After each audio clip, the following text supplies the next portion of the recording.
everyone, so this is going to be my Q&A video, my get to know JJ video. Last week I posted an Instagram post asking you guys to leave comments on questions you'd like to know about me that weren't necessarily beauty related, and I got quite a lot of questions, so I'm going to try and answer as many as I can in this video. Excuse the beanie, I've literally given up on my hair now.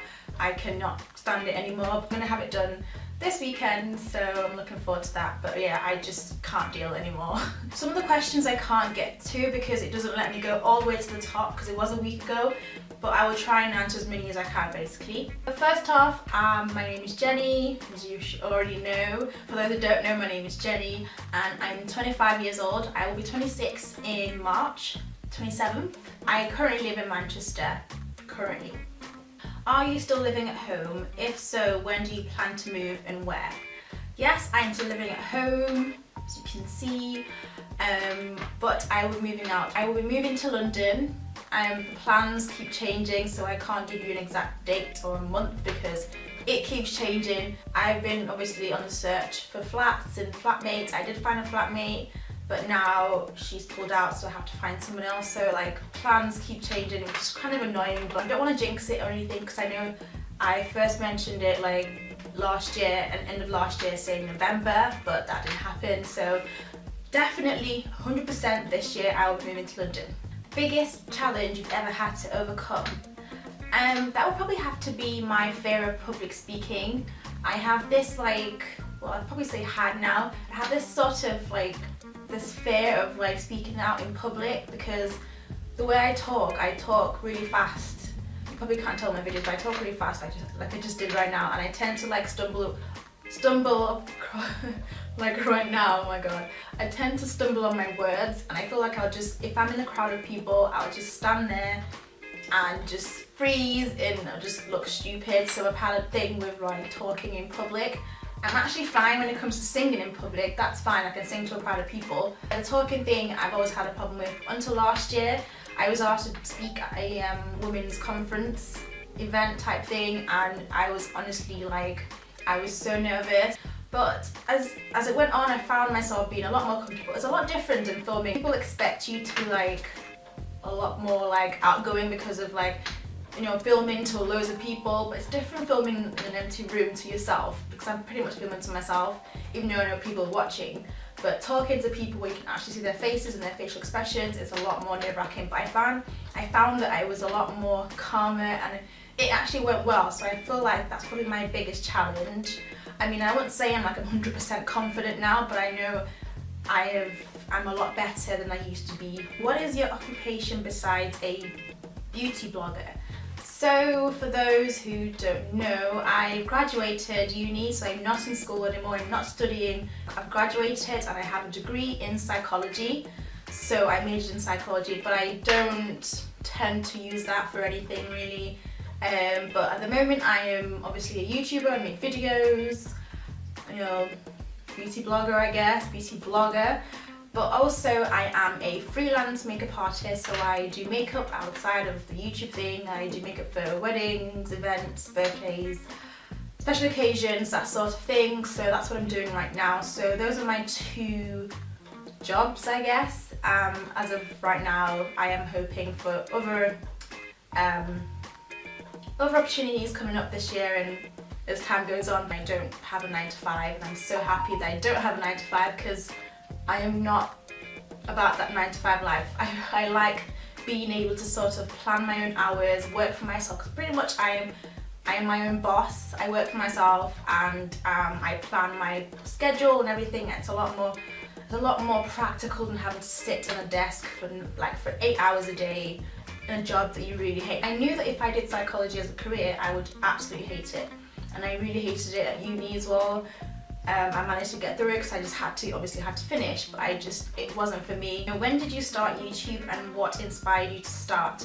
Now I actually have a video on this question, so I feel like I should probably just link it because it's a lot more in depth. I don't want to take too long in this video, but I started in 2010, so I've been doing it for almost 4 years now. Maybe I missed it, but you don't talk about your mum. Is she in the UK? My biological mother has passed away, so My dad remarried and I have a stepmom who's mother to Harry. So I'm not Harry's mum. For a lot of people who keep asking if he's my son, Harry is my brother, but my mum isn't here. She passed away in 2005, so that's why you don't see pictures or I don't talk about her. What are your fashion inspirations? Lately I've started, looking at blogs and fashion websites. I don't have a particular person who I say I see as my fashion inspiration. I do get my inspiration from different places. So like I said, blogs, fashion sites, Instagram sometimes. I do follow a lot of people on Instagram and just bloggers and that sort of thing. So I try to sort of pick it out from different places, look at the trends that are out right now and see if it's something I'd wear and just see what's out there right now. Like lookbook.new is amazing for showing different styles. Have you ever been attacked by some fans / supporters or some random haters? Physically, no, I haven't been attacked. But obviously you do get loads of verbal, the random verbal like haters and stuff. I have had some followers like stop me on the street and kind of get really excited and really jumpy, but apart from that, not really. I haven't really been attacked, and I hopefully don't intend to be attacked anytime soon. Number one tip for starting a YouTube channel. There's so many tips, so I'll probably go for, you need to know the reason why you're starting a channel, because a lot of people do email me to, saying stuff like, oh, I want to have companies send me stuff. How do I start making videos and how do I get them to send me things and stuff like that, and that's not really why you should be making videos. For me, I started because one of my friends was saying that I do get questions about my hair, makeup and clothes. Why don't I do like a tutorial on how I get my hair the way I do or how I get my makeup the way I do. At the time that I started, there weren't that many like dark skin YouTubers that were good on YouTube, so I felt like we were missing that as well. So I wanted to see if I could bring something into that world. There were a lot of obviously white, light skinned girls as well, and I didn't feel that there were a lot of people of my skin tone, darker skin tone, who were out there. They were giving good advice and giving good tutorials, so that was the reason why I started. So you need to know the reason why and try and stick to it. I mean, there's so many reasons, so many tips I could give you, but I would get you to watch my advice on starting a YouTube channel.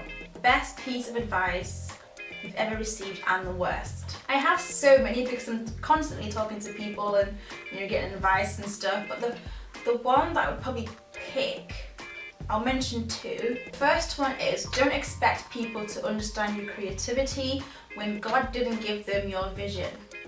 And I was like, wow, that is actually amazing.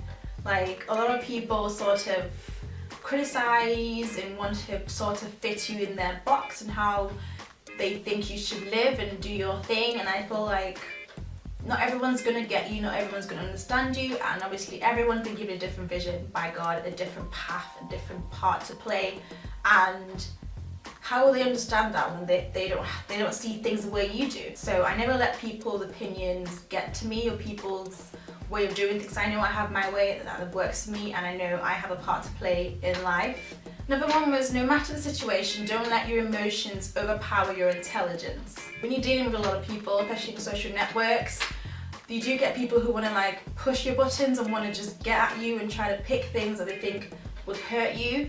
But obviously if you respond, there's another phrase as well that says, if you argue with a fool, you become one. So stuff like that. If you respond because you're feeling passionate about what you want to say, you could end up being an idiot basically, and they would obviously have gotten their way. The worst piece of advice will probably be just what people tell me to be like other people. Like, I get quite a few like saying, oh, why don't you learn from this particular YouTuber? Why don't you do this like this YouTuber? Why would I want to be like any other person besides myself?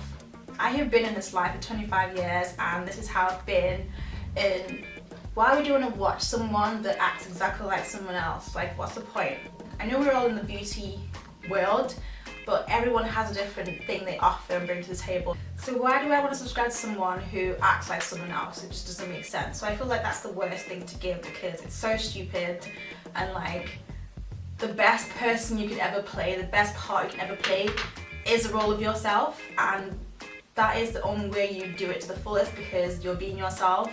Trying to live like someone else or act like someone else, you end up wasting so much time trying to be like someone else. Probably the worst advice I've ever gotten, because it just doesn't make sense to me. Where do you see yourself in 5 years?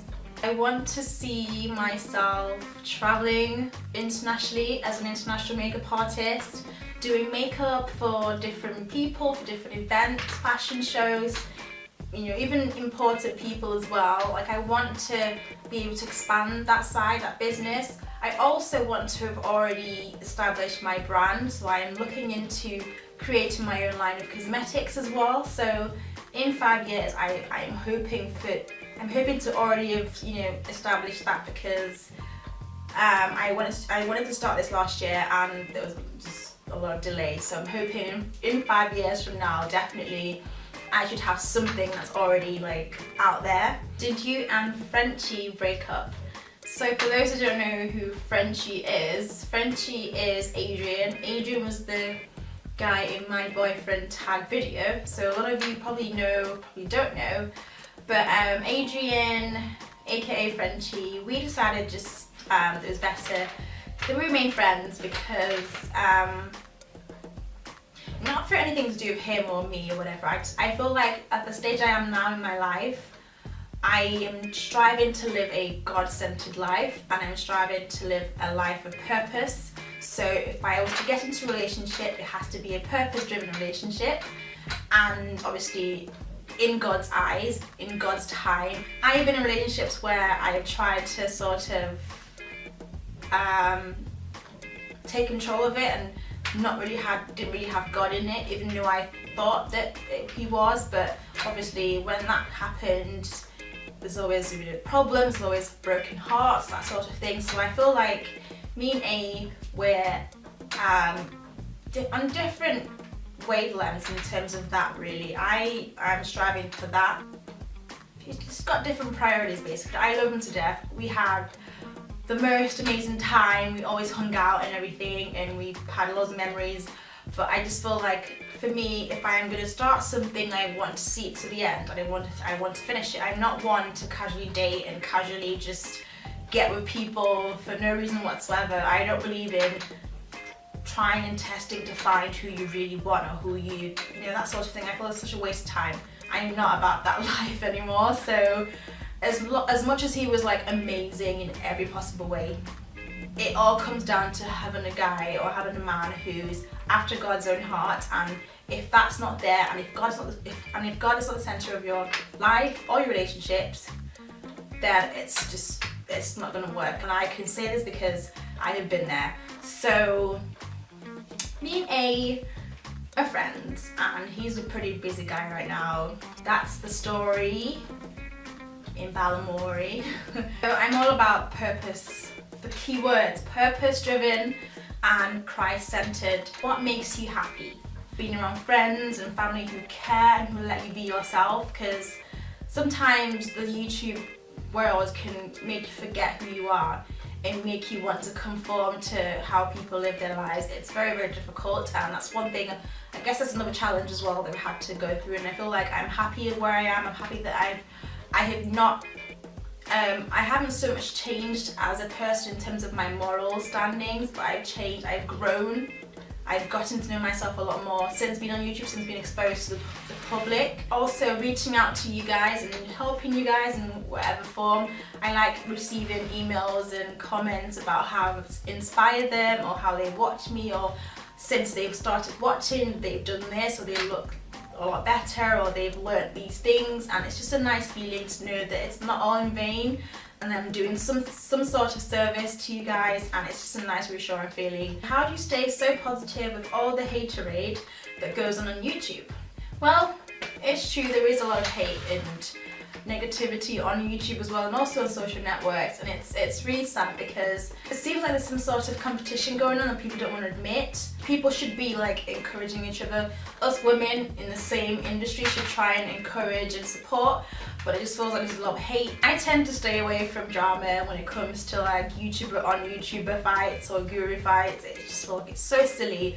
You know, if you have an issue with someone, you should take it with them in a personal way and not all over the world.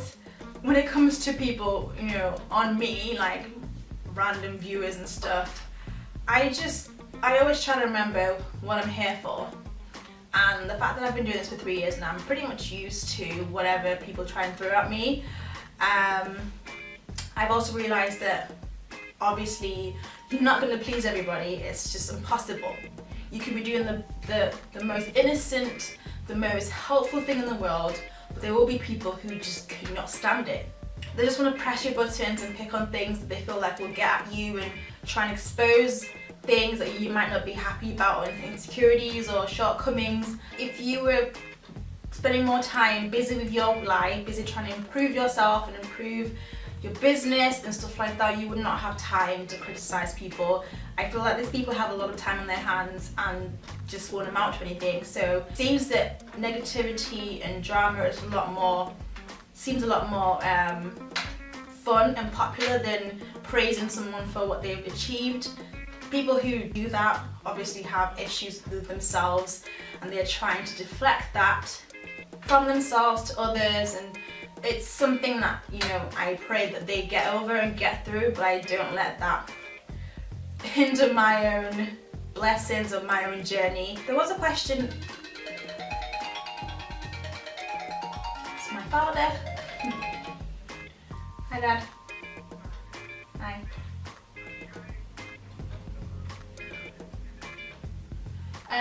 No. I'm guessing it has. I mean, I could check the tracking number, but he hasn't said anything. They don't normally say anything. If they got it, they got it. If they didn't get it, they would say. So I'll check the tracking number. Yeah, I'll let you know. Alright. Okay, bye. Bye, Daddy. Bless him.